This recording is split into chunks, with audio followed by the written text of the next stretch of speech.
Bismillahirrahmanirrahim. Assalamualaikum warahmatullahi wabarakatuh. Bismillahirrahmanirrahim. Alhamdulillah nahmaduhu wa nasta'inuhu wa nastaghfiruhu wa nastahdihi wa na'udzu billahi min shururi anfusina wa sayyiati a'malina. May yahdihillahu fala mudilla lahu wa may yudlil falan tajida lahu waliyyan mursyida. Asyhadu an la ilaha illallah wahdahu la syarika lah wa asyhadu anna Muhammadan abduhu wa rasuluhu man la nabiyya wa la rasula ba'dah. Faqala Allahu 'azza wa jalla fi kitabihil karim. A'udzu billahi as-sami'il 'alim minasy syaithanir rajim. Bismillahirrahmanirrahim. Ya ayyuhalladzina amanu taqullaha haqqa tuqatih wa la tamutunna illa wa antum muslimun, amma ba'd. Hadirin jemaah kaum muslimin wal muslimat, a'azzani Allah wa iyyakum. Alhamdulillah, kita bersyukur kepada Allah Subhanahu wa taala di waktu menjelang subuh kita menegakkan ibadah sahur, dan kita tahu sahur itu membawa kebaikan-kebaikan dari keberkahan yang banyak di sisi Allah Subhanahu wa taala. Nabi kita mengatakan sallallahu alaihi wasallam, Nabi kita, tasaharu fa inna fis sahuri barakah. Dan Nabi kita, sahurlah kalian karena di sahur itu terdapat keberkahan yang banyak. Dan habis sahur kita menegakkan ibadah subuh berjamaah, dan kita sempurnakan kebaikan kita dengan cara kita duduk di majlis al-ilmu, di taman di antara taman-taman surga, yang mudah-mudahan semakin membuat maksimalnya ibadah Ramadan kita. Kemudian ibadah Ramadan yang kita jalankan ini menjadi bekal terbaik kita untuk kita berjumpa dengan Allah Subhanahu wa taala. Jemaah kaum muslimin, banyak orang yang bertemu dengan Ramadan. Semua orang yang hidup pada detik ini semuanya telah bertemu dengan Ramadan. Tapi tidak semua yang bertemu dengan Ramadan, tidak semuanya mendapatkan kemuliaan di bulan Ramadan. Bahkan ada orang yang bertemu dengan Ramadan, dia bertemu dengan Ramadan, tapi dia telah diharamkan kebaikan baginya di Ramadan. Dia bertemu dengan Ramadan, tapi dia terhalang dari kebaikan-kebaikan di bulan Ramadan. Di sebuah sabda Nabi yang mulia, hadis riwayat Imam An-Nasa'i, Nabi kita sallallahu alaihi wasallam mengatakan, kata Nabi kita, man hurrima khairaha faqad hurim. Barang siapa yang Allah haramkan baginya kebaikan di Ramadan, maka Allah telah haramkan baginya kebaikan di bulan-bulan yang lainnya. Apa maksud dari hadis itu? Jadi ada orang yang diharamkan kebaikan baginya di Ramadan. Kata Nabi kita, barang siapa yang terhalang dari kebaikan-kebaikan di Ramadan, maka dia akan terhalang dari kebaikan-kebaikan di bulan yang lainnya. Kalau ada orang yang tidak bersemangat ibadah di Ramadan, mustahil dia bisa bersemangat ibadah di bulan-bulan yang lainnya. Kalau ada orang yang malas ke masjid di Ramadan, maka dia nggak bakalan bisa rajin datang ke masjid di bulan-bulan yang lainnya. Kalau ada orang yang nggak bisa khataman Quran di Ramadan, maka dia akan susah untuk mengkhatamkan Quran di bulan-bulan yang lainnya. Kalau ada orang yang malas sholat malam qiyamul lail di Ramadan, maka jangan harap dia bisa rajin qiyamul lail di bulan-bulan yang lainnya. Kenapa Ramadan patokannya? Kenapa Ramadan barometernya? Ada satu hadis yang diriwayatkan dalam kitab Sunan Imam Ahmad. Nabi kita sallallahu alaihi wasallam mengatakan, kata Nabi kita, idza ataakumur Ramadan, kalau Ramadan datang kepada kalian, tuftahu fihi abwabul jannah, dibuka pintu surga. Ini hadis sahih. Wa tughlaqu fihi abwabul jahim, dan ditutup pintu neraka. Wa suffidatis sayatin, setan-setan, iblis-iblis dibelenggu di bulan Ramadan. Kata Imam Asy-Syafi'i rahimallahu taala, kata beliau, kalau ada satu bulan ketika itu surga dibuka, ketika itu neraka ditutup, ketika itu setan iblis yang godain kalian dibelenggu, dan kalian masih tidak bisa jadi orang baik, masih nggak bisa mentaati Allah, padahal iblisnya sudah dibelenggu, dan kalian masih nggak bersemangat ibadah, maka kalian butuh bulan apa lagi untuk bisa mentaati Allah? Iblis yang godain kalian itu udah dibelenggu oleh Allah, udah dibelenggu, udah dikunci sama Allah, dan kalian masih tidak bisa mentaati Allah. Kalian butuh bulan apa lagi untuk bisa mentaati Allah? Maka Ramadan itu dia barometer, dia ukuran penilaian kehidupan kita di hadapan Allah. Yang gagal di Ramadan, maka dia akan gagal di bulan-bulan yang lainnya. Maka ini mempertaruhkan kualitas hidup kita. Jangan sampai kita gagal di Ramadan. Segala bentuk rangkaian-rangkaian kebaikan. Ramadan itu adalah semuanya adalah rangkaian-rangkaian kebaikan.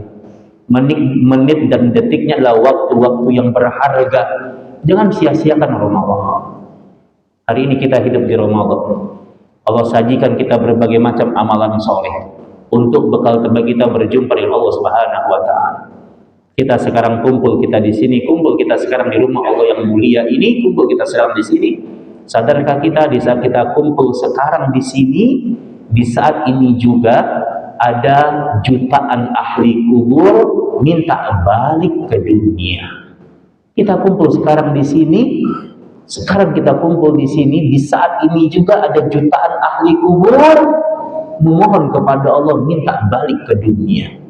Permintaan mereka itu diabadikan dalam dua surat, surat Al-Munafikun dan surat Al-Mu'minun. Ketika Allah bilang sama kita, kata Allah, setiap saat ahli kubur itu dia bilang sama Allah, qala rabbirji'un la'alli a'malu salihan fima taraktu. Mereka bilang, ya Allah, balikin kami ke dunia, ya Allah, kami ingin balik ke dunia. Kami menyesal terhadap ibadah yang pernah kami lalaikan. Kami menyesal terhadap ibadah yang pernah kami tinggalkan. Mereka minta balik ke dunia karena mereka baru sadar sesadar-sadarnya hanya ibadah kepada Allah yang menjadi teman setia kita untuk berjumpa dengan Allah di hari akhirat nanti, bahkan di alam kubur kita. Salat yang kita laksanakan, bacaan Quran yang kita baca, zikir yang kita baca, salat malam yang kita tegakkan, puasa yang kita laksanakan, itulah temanmu yang menemanimu sampai alam kuburmu, sampai hari akhiratmu, sampai mengantarkanmu ke surganya Allah Subhanahu wa taala. Sementara dunia yang gemerlap ini, apa dunia yang kita miliki? Pasangan hidup, anak, keturunan, harta, benda, jabatan yang kita agung-agungkan, semuanya akan kita tinggalkan. Maka jangan pernah remehkan Ramadan.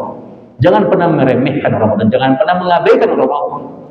Ingat Bapak dan Ibu, yang mulia di Ramadan bukan siapa yang memulai di awal. Yang mulia di Ramadan bukan siapa yang memulai di awal, tapi yang mulia di Ramadan siapa yang bisa bertahan sampai akhir. Yang mulia di Ramadan bukan siapa yang memulai di awal. Karena kalau memulai di awal, semuanya telah memulai. Lihat di awal-awal Ramadan, ini fenomena tahunan yang terjadi di negeri kita. Lihat di awal-awal Ramadan, ya, malam pertama, malam kedua, malam ketiga, masjid ramai. Ya, masjid membludak jemaahnya, nyampe keluar jemaahnya. Kapan itu? Di malam-malam awal. Masuk malam pertengahan, masuk malam akhir, yang ramai jalanan. Masuk pekan-pekan depan nih, yang ramai jalanan. Yang ramai tempat hiburan, yang ramai tempat kumpul-kumpul, tempat nongkrong, yang ramai tempat wisata kuliner, itu yang ramai. Saf mulai mengalami kemajuan. Maksudnya apa? Jemaahnya mulai maju. Ini musibah, ya. Jadi kadang ada orang ibadahnya ini buat gaya-gayaan doang gitu. Pas lagi ramai ikut-ikutan rame. Pas lagi kemudian di pertengahan sepi. Nah, ini musibah terbesar ketika orang tidak mengenal prioritas kehidupan yang sesungguhnya, apa yang akan dia bawa untuk menghadap Allah Subhanahu wa taala. Jangan pernah remehkan, jangan pernah abaikan ibadah Ramadan. Perhatikan hadis ini. Ini hadis sahih. Ada satu hadis. Hadis ini membuat terkaget-kaget para sahabat. Bayangkan selevel sahabat yang ibadah mereka sudah tidak diragukan lagi, keimanan mereka itu dibenarkan oleh Allah. Mereka kaget dengan hadis ini. Ada satu hadis, ya. Hadis ini dibawakan oleh Al-Imam Ibnu Majah dalam kitab As-Sunan. Hadis dibawakan oleh Imam Ibnu Majah di kitab As-Sunan. Hadis ini dibawakan oleh Talha bin Ubaidillah. Talha bin Ubaidillah radhiyallahu taala anhu, semoga Allah meridainya, dikenal dengan sahabat yang ahli ibadah dan semua kabarnya dibenarkan oleh Rasulullah SAW. Talha bercerita kepada kita, kata Talha, dulu di zaman Rasulullah ketika Rasul masih hidup sallallahu alaihi wasallam, ada dua orang yang masuk Islam, dua orang sahabat, mereka seumuran, mereka sepantaran, mereka masuk Islam. Mereka nyatakan keislaman mereka di hadapan Rasulullah sallallahu alaihi wasallam, dua orang sahabat ini. Kemudian ketika mereka masuk Islam, mereka bersemangat ibadah. Yang satu orang lebih luar biasa, yang pertama lebih luar biasa. Dia adalah ahli ibadah, ibadah yang wajib dia segerakan, yang sunnah-sunnah semuanya dia laksanakan. Tidak ada hari-hari yang dia lewatkan kecuali dia berada pada kebaikan, dia menjaga ibadahnya, menjaga akidahnya, menjaga akhlaknya. Ini orang yang pertama. Tidak cukup sampai di situ, dia juga seorang ahli jihad.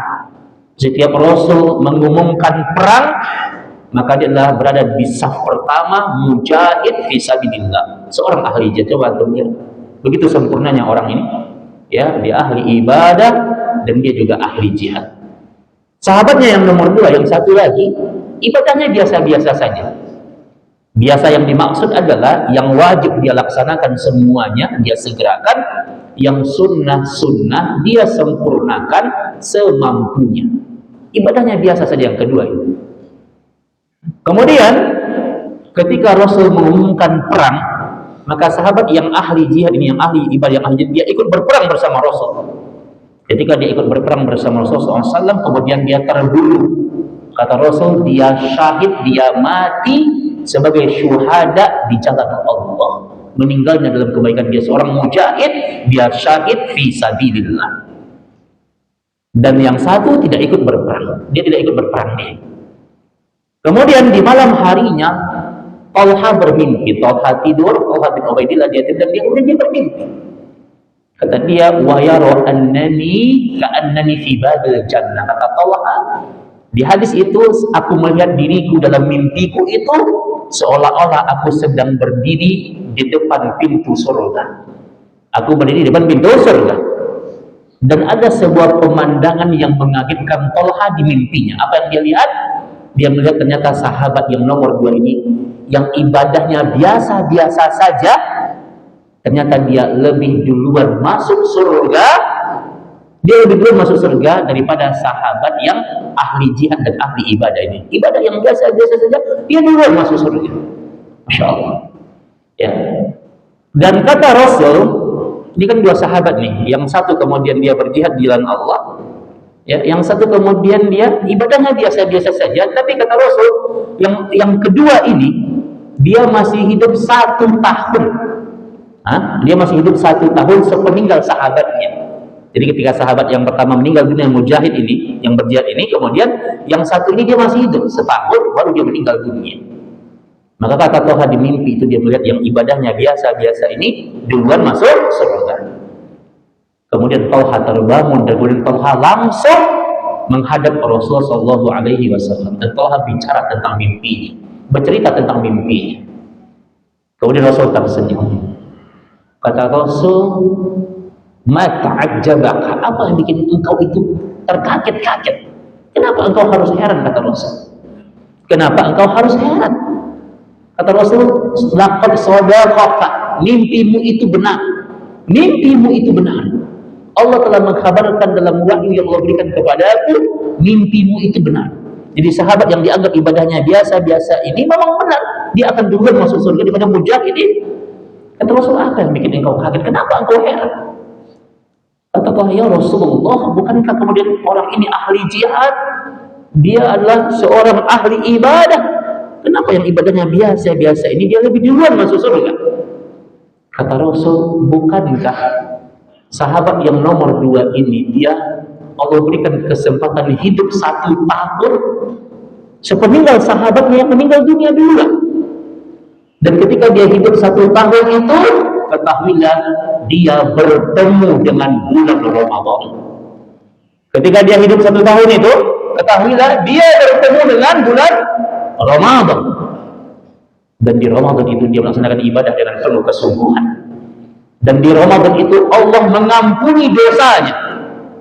Kata Imam Ibnu Katsir, in ghafarta laqad aflahta. Jika Allah ampuni dosamu, maka Allah selesaikan semua urusan dunia dan akhirat. Inilah yang membuat derajatnya terangkat. Dia bertemu dengan Ramadan. Bukankah di Ramadan itu ada Lailatul Qadar yang beribadah di satu malam lebih baik daripada 1000 bulan? Bukankah Ramadan itu Allah menjanjikan ampunan? Sehingga kata Nabi SAW, orang yang paling rugi di Ramadan datang, Ramadan berlalu begitu saja, dan dia tidak dapatkan ampun Allah. Bukankah ampunan itulah tiket utamanya surga? Ampunan itu tiket utamanya surga. Karena Allah mengatakan, wa yaghfir lakum dzunubakum wa yudkhilukum jannatin. Kalau Allah sudah ampuni dosamu, Allah pasti masukkan engkau ke dalam surga. Apa yang bikin engkau terheran? Orang ini Allah angkat derajatnya, dia lebih dulu masuk surga, itu karena amalan-amalan Ramadannya. Dia masih ada kesempatan dibandingkan sahabatnya bertemu dengan Ramadan. Dia masih hidup 1 tahun dan dia bertemu dengan Ramadan. Antum bisa bayangkan orang-orang yang ibadahnya bersungguh-sungguh di Ramadan, maka ibadah mereka berdasarkan hadis sahih ini itu mengalahkan ibadahnya para mujahid fi sabilillah. Rugi kalau orang kemudian mengabaikan ibadah Ramadan ini. Setiap tahun ketemu Ramadan, berkali-kali ketemu Ramadan tidak Ramadan sama saja. Hanya orang yang merugi di hadapan Allah. Ya, kata Ali bin Abi Thalib radhiyallahu taala anhu, kata beliau, orang yang paling merugi di Ramadan adalah ketika Ramadan datang dan Ramadan berlalu begitu saja, dan dia beranggapan Ramadan bulan biasa-biasa saja. Gak ada hal yang istimewa yang dia lakukan. Mau Ramadan tidak Ramadan sama saja. Rajin puasa, tapi dia tidak bisa menjaga akhlaknya. Ya, dia puasa, tapi dia nggak bisa menjaga keburukan lisannya. Rajin puasa, tapi ibadahnya nggak pernah ke masjid. Nggak pernah sholat tarawih, nggak pernah meninggalkan qiyamul lail. Rajin puasa, tapi nggak pernah mengkhatamkan Quran, nggak pernah membaca Al-Quran. Ini Ramadan tidak Ramadan sama saja. Dan orang-orang seperti ini dia akan merugi besar di hadapan Allah Subhanahu wa taala. Ikhwani fiddin, andaikan ini Ramadan kita yang terakhir.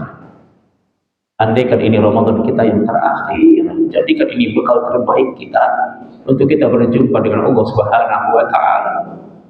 Banyak orang-orang yang berlalu sebelum kita. Mungkin dulu kita punya orang tua, punya saudara, punya kerabat, punya sahabat. Tapi hari ini kemana mereka? Sebagian mereka telah dipanggil oleh Allah Subhanahu wa taala. Kata Imam Asy-Syafi'i, kita hanya ibarat antrian mayat yang hidup yang sedang menunggu gilirannya. Para ahli kubur mereka ingin ketemu dengan Ramadan, karena mereka sadar hanya Ramadan, hanya ibadah kepada Allah yang jadi teman setia kita untuk berjumpa dengan Allah. Jangan sia-siakan Ramadan. Jangan sia-siakan Ramadan. Kata Imam Al-Qurtubi di kitabnya Tadhkirah li Ahwali Ba'dal Mauti, di antara fitnah hidup yang terbesar adalah ketika orang tidak mengenal prioritas itu. Dia nggak tahu dalam hidup ini apa yang mau dibawa dan apa yang mau ditinggalkan. Yang mau dibawa amal solehnya dia sia-siakan, yang akan dia tinggalkan dia kejar mati-matian. Ini musibah yang terbesar. Maka mari kita menjaga satu kebaikan dengan kebaikan berikutnya. Ramadan itu adalah kumpulan dari kebaikan menuju kebaikan berikutnya. Al-Imam Ibnu Rajab mengatakan bahwa di antara tanda amal ibadah diterima adalah ketika satu kebaikan diikuti oleh kebaikan berikutnya. Kata beliau, al-hasanatu bil hasanati ba'daha. Ketika satu kebaikan diikuti oleh kebaikan berikutnya, itu tanda amalan diterima. Antum habis sahur, antum beristighfar, antum salat subuh berjamaah, antum duduk di majlis ilmu. Ketika satu kebaikan diikuti oleh kebaikan berikutnya, itu tanda amalan kita diterima oleh Allah. Kata Imam Ibnu Rajab rahimahullah. Tapi ketika ada satu kebaikan diikuti oleh keburukan, itu tanda amalan ditolak. Beliau sampaikan sebuah kaidah, kata beliau, man amilal hasanah thumma atba'aha bisayyi'ah fadzalika alamatu raddiha wa adamu qabuliha. Perhatikan kaidah ini. Ini kaidah agar kita waspada dengan keburukan yang akan menghapuskan amal kebaikan kita. Ya, kata beliau, man amilal hasanah, barang siapa yang habis menegakkan kebaikan, barang siapa yang habis beribadah kepada Allah, thumma asba'aha bisayyi'ah, kemudian habis beribadah, kemudian dia ikuti ibadah dia dengan keburukan, habis beribadah dia bermaksiat, fadzalika alamatu raddiha wa adamu qabuliha, itu tanda ibadahnya ditolak oleh Allah pahalanya. Habis sholat dia, assalamualaikum, assalamualaikum, habis sholat, habis beribadah ini, belum keluar dia dari pintu masjid itu, dia udah langsung menggunjing saudaranya. Itu tanda sholat barusan yang dia tegakkan ditolak pahalanya oleh Allah. Habis baca Quran, dia baca Quran, Masya Allah, 1 juz, 2 juz, sekali duduk dia bisa baca Quran 2 juz. Dia baca Quran.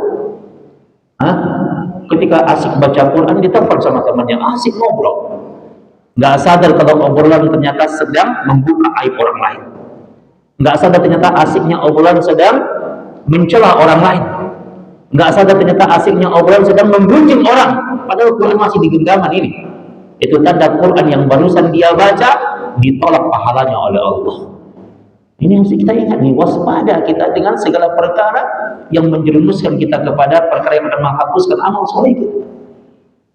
Ada orang puasa seharian dari subuh sampai maghrib puasa. Pas azan maghrib berkumandang, marah-marah dia. Kenapa ini kok maghrib mau buka puasa? Nggak ada gorengan. Marah dia karena nggak ada gorengan gitu ya. Nggak ada kolak ini gitu kan. Marah dia. Itu tanda puasa seharian itu ditolak pahalanya oleh Allah. Hati-hati gitu. Ketika satu kebaikan diikuti oleh keburukan, fadzalika alamatu raddiha wa adamu qabuliha, itu tanda amal ibadahmu enggak diterima oleh Allah. Ramadan ini dia madrasah, dia Allah bikin sistem. Inputnya kita masuk sebagai orang-orang yang beriman,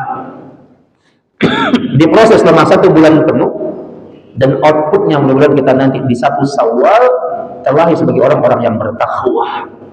Maka kita rawat satu kebaikan dengan kebaikan-kebaikan berikutnya. Maka ini momentum bagaimana kemudian kita tidak hanya menjadi orang-orang yang baik ibadahnya, tapi juga baik akhlaknya di hadapan Allah Subhanahu wa Ta'ala. Terakhir pesan saya, karena waktu kita terbatas, terakhir yang saya pesankan adalah di Ramadan ini, mari kita menjadi mukmin yang berilmu. Mukmin yang berilmu. Bapak dan Ibu semuanya, agar ibadah Ramadan kita bisa maksimal, pesan saya adalah kenali amalan yang prioritas. Kenali amalan yang prioritas, yang wajib-wajib itu disegerakan, yang sunnah-sunnah, yang anjuran-anjuran itu disempurnakan. Paham ya? Jangan ada amal ibadah yang disepelekan, yang diremehkan. Yang wajib segerakan, yang wajib jangan ditawar, Pak. Yang sunnah-sunnah, yang anjuran, maka itu apa? Disempurnakan, dikerjakan semampu kita. Karena di Ramadan terjadi fenomena begini. Ada orang yang sibuk dengan amalan-amalan yang sunnah, yang sifatnya anjuran-anjuran, tapi dia mengabaikan yang wajib. Ini disebut apa? Ini disebut orang-orang yang tidak berilmu, dan orang kata para ulama adalah orang yang jahil, orang-orang yang bodoh dalam beramal saleh. Perhatikan sebuah kaidah yang pernah dinukilkan oleh Imam Ibn Rajab di kitabnya Lataiful Ma'arif. Kata Imam Ibn Rajab, perhatikan kaidah ini, kata beliau kata beliau, man sagalahu al-fardu 'anil nafli. Barang siapa yang sibuk mengerjakan yang wajib-wajib dan dia meninggalkan yang anjuran, yang hukumnya sunnah-sunnah, ma'dzur, maka dia diberikan uzur, dia dimaafkan. Jadi kalau ada orang sibuk mengerjakan yang wajib dan dia nggak sempat mengerjakan yang anjuran, yang sunnah, dia dimaafkan. Tapi sebaliknya, waman saqalahu an-naflu 'anil fardhi. Barang siapa yang sibuk mengerjakan yang sunnah-sunnah, yang anjuran-anjuran tapi dia tinggalkan yang wajib dia tinggalkan, maka makrur, maka dia berdosa. Dia tertipu, dia berdosa. Perhatikan jemaah kaum muslimin. Jadi kalau ada orang yang dia sibuk mengerjakan amalan yang sifatnya anjuran-anjuran, dan gara-gara itu, ya perhatikan, dan gara-gara itu dia mengabaikan yang wajib, gara-gara mengerjakan anjuran dia kerjakan bersemangat, tapi dia abaikan yang wajib, maka dia maghrur, maka dia berdosa. Di Ramadan itu banyak contohnya. Apa contohnya? Contohnya acara bukber. Apa itu bukber? Buka puasa bersama. Jemaah perhatikan, buka puasa bersama itu dianjurkan. Boleh kita buka puasa bersama. Masyru', diperintahkan. Bahkan kalau bisa kita buka puasa bersama terus setiap hari di Ramadan. Buka puasa bersama dengan keluarga, dengan jemaah, dengan karyawan, boleh, antum boleh. Ini disyariatkan, ini beribadah ini. Ya. Tapi ada orang begitu sibuk buka puasa bersama, tiap hari buka puasa bersama teman-temannya, nggak pernah buka puasa bersama keluarganya, nggak pernah buka puasa bersama jemaah kaum muslimin yang lainnya, dengan teman-temannya, masya Allah. Tapi dia keluarganya nggak pernah. Ada orang sibuk buka puasa bersama, tiap hari buka puasa bersama, nggak pernah melaksanakan ibadah tarawih. Ada orang sibuk buka puasa bersama, bernostalgia, ketemu sama teman-temannya, bernostalgia tentang masa lalu, sibuk ngobrol, asik ngobrol, sampai maghrib dan isya'nya jam 9 malam. Ini namanya antum mengerjakan yang anjuran tapi meninggalkan yang wajib, atau mengabaikan yang wajib. Ini kaidahnya nih. Man sagalahu an-naflu 'anil fardhi, barang siapa yang sibuk mengerjakan amalan-amalan anjuran dan dia abaikan yang wajib, maghrur, dia tertipu, dia berdosa. Berdosa ini. Buka puasa bersama itu laksanakanlah, berpahala antum. Luar biasa buka puasa bersama itu, besar pahalanya. Buka puasa bersama sambil berbagi disyariatkan oleh Allah, diperintahkan oleh Rasulullah. Tapi jangan gara-gara buka puasa bersama, maghribnya sampai jam 9 malam. Ngapain itu? Apa yang diobrolkan? Sepenting apa obrolan itu? Boleh kita lepas kangen, reunian, silaturahim, silakan. Syariat juga membolehkan kok. Tapi kadang ada manusia yang gak bisa membagi waktunya.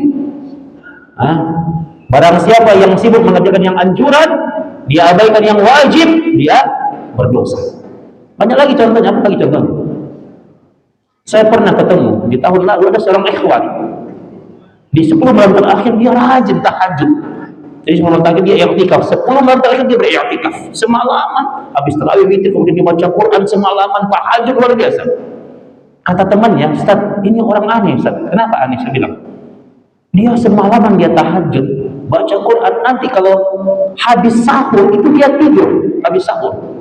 Nanti subuhnya setiap pagi jam 8 pagi subuhnya. Allahu Akbar. Subhanallah, ya. Sehebat-hebatnya tahajud itu nggak bisa mengalahkan subuh berjamaah di masjid. Ya, laksanakanlah i'tikaf, tahajudlah, tapi jangan tinggalkan yang wajib. Contoh terakhir apa? Fenomena Idul Fitri. Lihat Idul Fitri nanti, Pak. Idul Fitri setiap masjid jemaah berbondong-bondong ke masjid di hari raya Idul Fitri. Idul Fitri berjamaah berbondong-bondong. Makanya kata Buya Hamka, kalau mau melihat orang mukmin yang beriman, lihat subuh berjamaah. Tapi kalau mau melihat orang Islam, lihat saat Idul Fitri. Nah, keluar itu semuanya. Antum bandingkan nanti jumlah jemaah Idul Fitri di pagi hari itu dengan jumlah jemaah sholat zuhur di siang harinya, di tanggal yang sama, di tanggal 1 Syawal. Berapa, Pak, perbedaan jemaahnya? Ini masjid bisa dapat 1 saf, 2 saf, hebatnya di sholat zuhur. Bandingkan jumlah jemaah Idul Fitri dengan jemaah zuhur di siang harinya. Gimana perbandingannya? Antara langit dengan sumur ke bawah lagi, Pak. Bukan langit dengan bumi. Ini yang terjadi. Orang bilang Idul Fitri hari kemenangan. Tapi banyak manusia yang mengukir kekalahan di hari kemenangan. Sewajib-wajibnya Idul Fitri, ada sebagian ulama mazhab mengatakan Idul Fitri hukumnya wajib. Sewajib-wajibnya Idul Fitri nggak bisa mengalahkan wajibnya zuhur berjamaah, nggak bisa terkalahkan. 5 waktu itu nggak ada amal ibadah yang bisa mengalahkan 5 waktu itu, Pak. Soal 5 waktu itu dijemput oleh Nabi langsung di peristiwa Isra dan Mi'raj. Salat yang lain itu melalui wahyu turun. Itu saking pentingnya 5 waktu itu. Oh, kenapa kok masjid sepi ini? Kalau apa di Idul Fitri, di zuhur, orang silaturahim, ya, orang bermaaf-maafan boleh, antum lakukanlah itu. Idul Fitri silaturahim itu nggak ada yang melarang, syariah menyuruh. Tapi orang yang beriman itu dia ngerti mana yang wajib dan mana yang sunnah, mana yang anjuran. Jadi jangan sampai karena amalan-amalan yang sunnah, yang sifatnya anjuran, kemudian orang mereka mengabaikan yang wajib. Yang wajib segerakan, yang sunnah-sunnah tetap disempurnakan. Jangan ada yang diremehkan, karena sebenarnya kebaikan-kebaikan yang Allah ridhoi. Nah, karena waktunya terbatas, saya cukupkan. Tentunya kita tanya jawab ya. Barakallahu fiikum.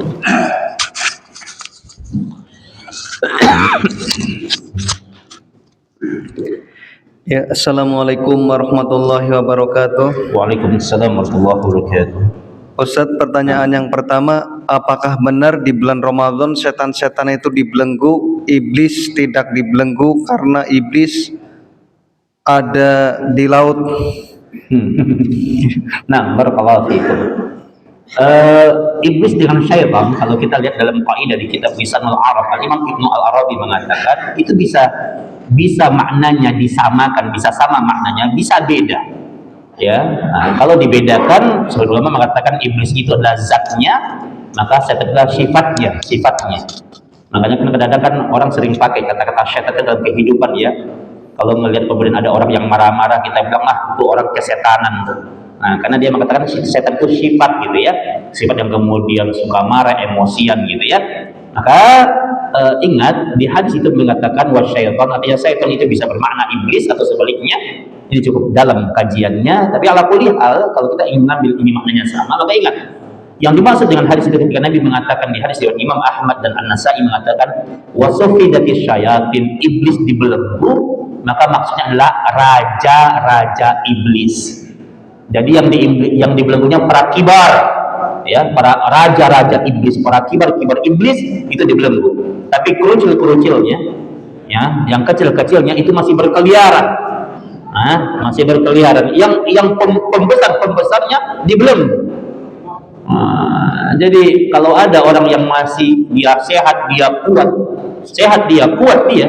dan dia nggak puasa, dia muslim dan dia nggak puasa di Ramadan, ini cemen ini ya, cemen. Masa sama kerucil aja kayak dia kalah ya, sama bocah iblis saja dia kalah, ini cemen banget nih. Makanya ini adalah bentuk rendahnya keimanan kalau masih ada orang yang melanggar di Ramadan. Ya, ini pemahaman dari hadis itu. Barakallahu fiikum. Nah, pertanyaan selanjutnya, Ustaz, apakah dengan mengerjakan semua amalan yang wajib dan ditambah yang sunnah, apa bisa diyakini bahwa orang tersebut mendapatkan malam Lailatul Qadar, Ustaz? Nah, Lailatul Qadar itu dia terjadi berdasarkan hadis yang sahih, terjadi di 10 malam terakhir. Nabi kita mengatakan iltamisu lailatul qadri, burulah, carilah, kejarlah Lailatul Qadar itu di antara malam-malam terakhir di bulan Ramadan. Ya. Kalau yang ditanyakan apakah dia bertemu, maka ingat, semua orang yang hidup sampai akhir Ramadan, semuanya pasti bertemu dengan Lailatul Qadar. Semuanya pasti bertemu dengan Lailatul Qadar. Tapi tidak semua yang bertemu dapatin kemuliaan di Lailatul Qadar sama sekarang. Semuanya ketemu dengan Ramadan, tapi tidak semua yang ketemu itu dapat kemuliaan Ramadan.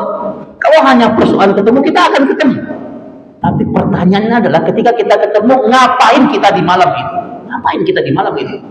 Maka setiap kebaikan-kebaikan yang tegak di malam itu akan dihitung sebagai kebaikan dari lebih baik dari 1000 bulan. Orang yang bersedekah di malam itu sedekahnya lebih baik dari 1000 bulan. Orang yang ketika itu kemudian dia berbagi kebaikan lebih baik dari 1000 bulan. Orang yang sholat malam itu lebih baik dari 1000 bulan. Orang yang baca Quran di malam itu lebih baik dari 1000 bulan.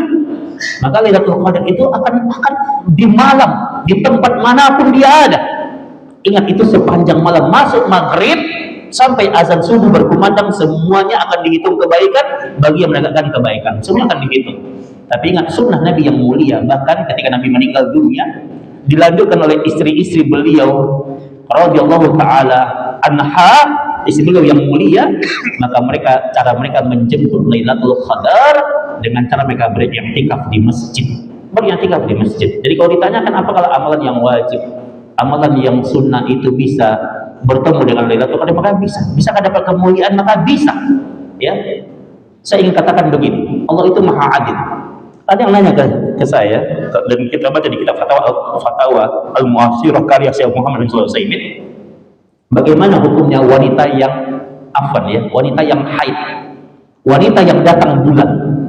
Ijma ahli fikih mengatakan wanita yang datang bulan itu mereka nggak boleh sholat, ya, mereka nggak boleh puasa, ya, mereka nggak boleh i'tikaf di masjid. Wanita yang datang bulan nggak boleh i'tikaf di masjid. Bagaimana kemudian kalau haid itu datang di 10 malam terakhir? Wahai para wanita, Rabbmu adalah Rabb yang Maha Adil. Allah Azza wa Jalla, Tuhan yang Maha Adil. Bagi wanita yang datang bulan, nanti ketika anti wahai wanita nanti berada di rumah di 10 malam terakhir itu, perbanyaklah beristighfar. Tidak ada larangan bagi wanita untuk beristighfar. Wanita datang bulan tidak ada larangan, perbanyak beristighfar. Baca doa yang Nabi ajarkan pada Aisyah radhiyallahu anha. Doanya apa? Allahumma innaka afuwun tuhibbul afwa fa'fu anni. Ini doa yang Nabi ajarkan pada Aisyah radhiyallahu anha. Wanita tidak ada larangan bagi wanita untuk membaca doa itu. Baca. Ya, wanita dia sedang di rumah, dia nggak bisa ke masjid, dia nggak bisa asal, tapi perbanyak baca itu. Kalau kemudian malam itu pas malam Lailatul Qadar, dia baca doa itu, doa yang dia baca itu lebih baik daripada 1000 bulan. Semua kebaikan akan dihitung lebih daripada 1000 bulan. Tapi bagi kita yang kuat, bagi kita yang mampu, mari rapikan masjid di 10 bulan terakhir, usahakan i'tikaf.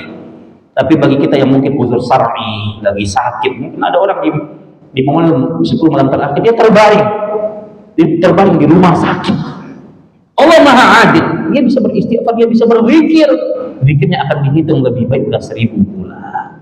Ya, maka saling ingatkan antum di keluarga, masuk 10 malam terakhir, jaga kebaikan, karena kebaikan apapun itu lebih baik dari 1000 bulan. Tapi memang cara yang terbaik yang Nabi contohkan, yang terbaik adalah memang dengan cara beriktikaf di masjid. Itu yang terbaik.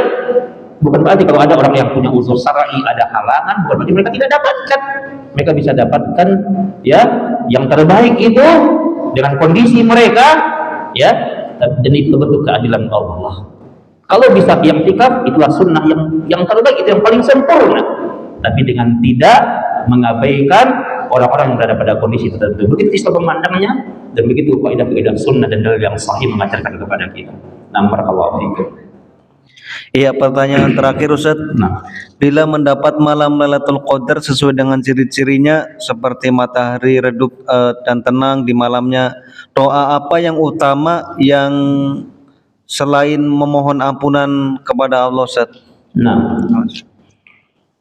Para ulama dalam berbagai athar dan berbagai dalil yang sahih mengatakan sebenarnya tidak ada tanda-tanda fenomena alam tertentu yang berkaitan dengan Lailatul Qadar.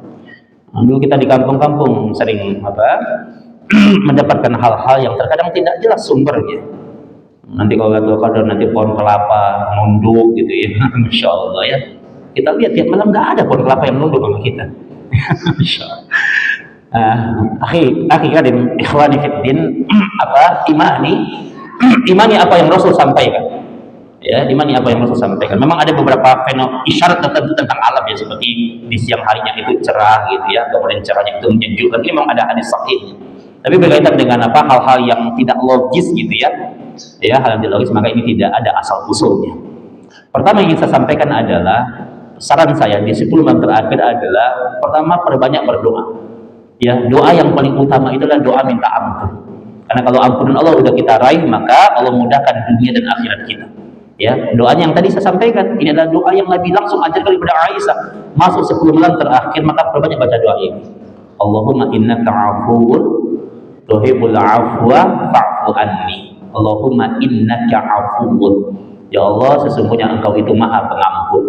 Tuhibbul afwa, Engkau mencintai orang yang meminta ampun. Fa'fu anni, maafkan aku ya Allah. Maka Nggak perbanyak minta ampun kepada Allah Subhanahu wa Ta'ala. Ya, di momentum bulan ampunan ini.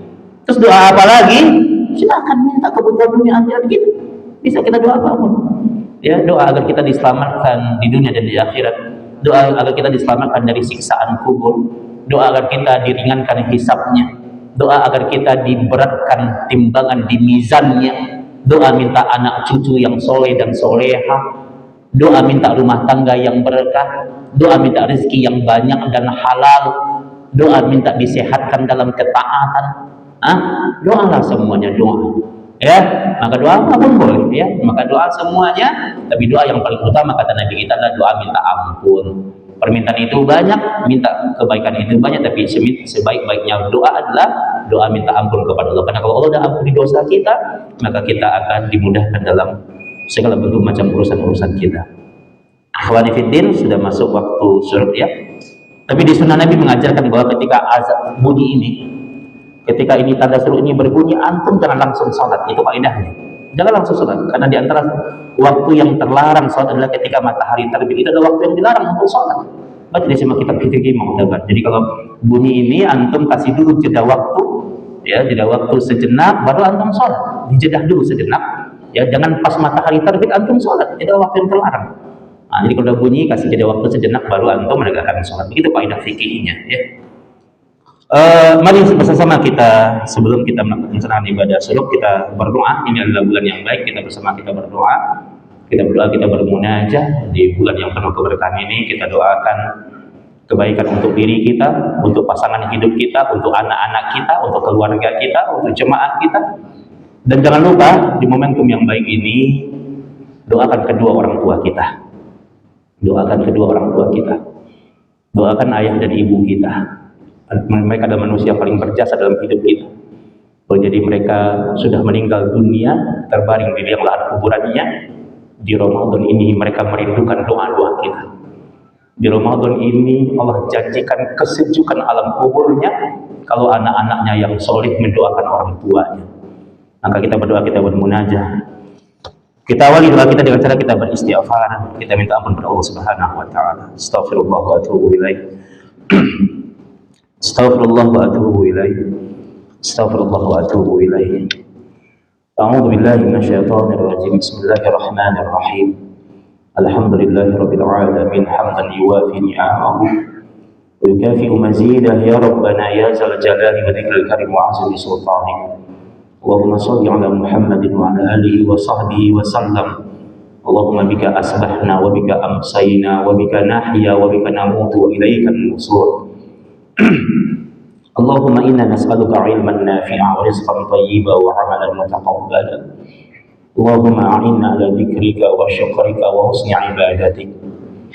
Ya Allah ya Rahman ya Rahim. Di rumahmu yang penuh kemuliaan ini ya Allah, kami tegakkan majlis al-ilmu ya Allah. Engkau menjanjikan ya Allah, setiap majlis ilmu yang tegak di muka bumi ini maka dihadiri oleh para malaikat-malaikatmu ya Allah. Jutaan malaikatmu hadir di tempat ini ya Allah. Dan setiap malaikat mengaminkan apa yang kami minta ya Allah. Kami mohon kepadamu ya Allah, di bulan yang penuh dengan ampunan ini ya Allah, ampuni segala bentuk dosa dan kesalahan kami ya Allah. Ya Allah, jangan jadikan dosa-dosa kami penghalang keberkahan hidup ya Allah. Jangan jadikan dosa-dosa kami ya Allah sebagai penghalang kesolehan anak cucu kami ya Allah. Jangan jadikan dosa-dosa kami ya Allah sebagai penghalang kekhusyuan kami beribadah ya Allah. Ya Allah, bimbing kami kepada jalan yang Engkau ridhai ya Allah. Maafkan kami ya Allah, mudahkan semua urusan kami ya Allah. Ya Allah, jangan biarkan setiap orang yang berada di tempat ini mereka keluar kecuali Engkau telah maafkan dosa dan kesalahannya ya Allah. Jangan biarkan setiap orang yang keluar dari tempat ini ya Allah, mereka keluar ketika mereka susah, Engkau telah lapangkan urusannya ya Allah. Ya Allah, jangan biarkan setiap orang yang keluar dari tempat ini mereka mengalami kesulitan hidup kecuali Engkau telah mudahkan urusannya ya Allah. Ya Allah, kami ini lemah ya Allah, kami dhaif ya Allah, kami lemah, Engkau lah yang maha kuat ya Allah. Ya Allah, kami ini adalah hamba-Mu yang fakir dan Engkau lah yang maha kaya ya Allah. Ya Allah, kami ini adalah hamba-Mu yang tidak pernah lepas dari kesalahan dan kekhilafan. Ya Allah, bimbing kami kepada jalan yang Engkau ridhai. Ya Allah, ya Allah, jadikan hati kami yang lapang. Ya Allah, ya Allah, kami mohon kepadamu. Ya Allah, ketika hati kami tersakiti, ketika hati kami kecewa, ya Allah, jadikan kami pribadi-pribadi yang memaafkan. Ya Allah, ya Allah, ya Rahman, ya Rahim, di tempat yang penuh kemuliaan ini. Ya Allah, kami bermohon kepadamu. Ya Allah, ampuni dosa kedua orang tua kami. Ya Allah, sayangi orang tua kami. Ya Allah, orang tua kami, ayah ibu kami, sosok manusia yang paling tulus mencintai kami. Ya Allah, mereka rela berkorban apapun demi anak-anaknya. Ya Allah, mereka rela berjuang apapun demi anak-anaknya. Ya Allah, mereka rela untuk tidak makan asalkan anaknya tetap kenyang. Ya Allah, mereka rela berkorban apapun demi anak-anaknya. Ya Allah, mereka rela menanggung beratnya beban kehidupan demi anak-anaknya. Ya Allah, mereka rela menanggung malu asal anaknya sukses. Ya Allah, maka ya Allah, di tempat yang dihadiri oleh jutaan malaikat ini, kami minta kepadamu. Ya Allah, sayangi orang tua kami. Ya Allah, jika mereka masih hidup, ya Allah, sihatkan mereka dalam ketaatan. Ya Allah, jika mereka sudah meninggal dunia, ya Allah, sejukkan alam kuburnya. Ya Allah, sejukkan alam kuburnya. Ya Allah, sayangi mereka. Ya Allah, ya Allah, kami minta kepadamu. Ya Allah, halalkan. Ya Allah, halalkan darah ibu kami yang mengalir ketika melahirkan kami. Ya Allah, berikan pahala yang besar, berikan pahala yang lebih besar di setiap darahnya yang mengalir ketika melahirkan kami. Ya Allah, 9 bulan kami berada di rahimnya. Ya Allah, dalam keadaan susah, dalam keadaan payah, dalam keadaan berat dia mengandung kami. Ya Allah, halalkan. Ya Allah, berikan pahala yang besar di setiap darahnya yang mengalir ketika melahirkan kami. Ya Allah, ya Allah, ya Rahman, ya Rahim, begitu berat dia mengandung kami. Ya Allah, dia tetap bekerja, dia ke sawah, dia ke ladang. Ya Allah, ya Allah, kami minta kepadamu. Ya Allah, halalkan darahnya yang mengalir ketika melahirkan kami. Ya Allah, ya Allah, halalkan. Ya Allah, halalkan keringat ayah kami. Ya Allah, yang telah berjuang untuk menafkahi kami. Ya Allah, siang, malam, pagi dan petang ayah kami berjuang untuk kami. Ya Allah, halalkan. Ya Allah, halalkan keringatnya, berikan pahala yang besar di setiap keringatnya yang mengalir untuk mencarikan nafkah buat kami. Ya Allah, ya Allah, terkadang, ya Allah, terkadang dia pura-pura sehat padahal dia sedang sakit. Ya Allah, dan dia tetap bekerja untuk anak-anaknya. Ya Allah, ya Allah, berikan pahala yang besar di setiap keringatnya yang mengalir ketika dia bekerja untuk anak-anaknya. Ya Allah, ya Allah, dalam keadaan panas, dalam keadaan hujan, dia bersemangat untuk menafkahi anak-anaknya. Ya Allah, ya Allah, halalkan. Ya Allah, halalkan air susu ibu kami. Ya Allah, halalkan air susu ibu kami. Ya Allah, yang telah jadi darah dan daging dalam tubuh kami. Ya Allah, ya Allah, ya Rahman, ya Rahim, ya Allah, berikan kebaikan, sayangi orang tua kami. Ya Allah, dulu, ya Allah, setiap malam mereka berada di atas sejadahnya, mereka angkat tangannya, mereka sebut nama anaknya. Ya Allah, setiap malam ibu kami, ya Allah, berada di atas sejadahnya, dia sebut nama anaknya. Ya Allah, ya Allah, jika kami punya dunia dan seisinya, maka kami tidak akan pernah bisa membalas jasa dan kebaikan orang tua kami. Ya Allah, ketika dulu kami masih masa kecil, ya Allah, diantarin kami ke sekolah. Ya Allah, dibimbing tangan kami. Ya Allah, ditatap wajah anaknya. Ya Allah, didoakan anaknya setiap saat. Ya Allah, ketika kami merantau, ketika kami jauh dari orang tua kami. Ya Allah, setiap perjalanan kehidupan kami tidak lepas dari doa ibu kami, doa ayah kami. Ya Allah, mereka lah yang setiap malam berdoa untuk anaknya. Ya Allah, mereka menangis kepadamu. Ya Allah, mereka bermohon agar anaknya diberikan kehidupan yang baik. Ya Allah, tidak ada satupun kebaikan dunia yang hari ini kami miliki. Ya Allah, tidak ada satupun kebaikan dunia yang hari ini kami miliki. Ya Allah, kecuali karena tulusnya doa orang tua kami. Ya Allah, tidak ada satupun kenikmatan dunia yang hari ini kami dapatkan. Ya Allah, kecuali karena tulusnya doa ibu kami, tulusnya doa ayah kami. Ya Allah, Ya Allah ya Rahman ya Rahim, jadikan kebaikan yang hari ini kami jalankan, ibadah yang hari ini kami laksanakan, mengalir pahalanya untuk kedua orang tua kami ya Allah. Ya Allah ya Rahman ya Rahim, ya Arhamar Rahimin, kami mohon kepadamu ya Allah, berikan kebaikan kepada kedua orang tua kami ya Allah.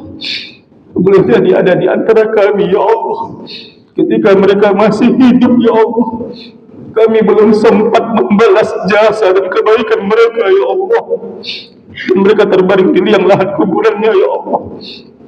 Boleh jadi di antara kami di majlis ini ya Allah, pernah menyakiti hati ibu kami ya Allah, pernah mengangkat suara di hadapan ibu kami ya Allah, pernah menyakiti hati ibu kami ya Allah. Ya Allah ya Rahman ya Rahim, boleh jadi kami tidak sempat mengobati rindu mereka ya Allah, kami jauh dari mereka dan mereka rindu kepada anaknya ya Allah. Ya Allah, sayangi mereka ya Allah, sayangi mereka ya Allah. Ketika dulu kami sakit ya Allah, mereka lah yang dengan tulus bolak-balik untuk mengurusi kami ya Allah. Ya Arhamar Rahimin, ya Mujibas Sa'ilin, ya Allah ya Rahman ya Rahim, kami mohon kepadamu ya Allah, kami mohon kepadamu, berikan kebaikan kepada mereka ya Allah. Sayangi mereka, sejukkan alam kuburnya ya Allah. Ya Allah, dulu ya Allah ketika Idul Fitri datang ya Allah, ketika Idul Fitri datang, kami pegang tangan mereka, kami cium tangan mereka ya Allah, dan Engkau mengatakan bahwa orang tua adalah pintu surga bagi kami ya Allah. Ketika Idul Fitri datang, kami cium tangan mereka, tapi tangan yang dulu pernah kami cium ya Allah sudah terbaring di liang lahat kuburanmu ya Allah. Ya Arhamar Rahimin, kami mohon kepadamu ya Allah, lindungi mereka ya Allah, jadikan kebaikan kami hari ini menjadi pengantar untuk kami bisa berkumpul dengan orang tua kami di surgamu ya Allah. Ya Allah ya Rahman ya Rahim, bimbing ya Allah, terima amal ibadah Ramadan kami ya Allah, dan jadikan ibadah yang kami tegakkan mengalir kebaikannya untuk orang tua kami ya Allah. Allahumma Rabbana zalamna anfusana wa illam taghfir lana wa tarhamna lanakunanna minal khasirin. Allahumma Rabbana atina fid dunya hasanah wa fil akhirati hasanah wa qina adzabannar. Subhanaka rabbika rabbil izzati amma yasifun, assalamu alal mursalin, walhamdulillahi rabbil alamin. Subhanaka wa bihamdika astaghfiruka wa atubu ilaik. Assalamualaikum warahmatullahi wabarakatuh.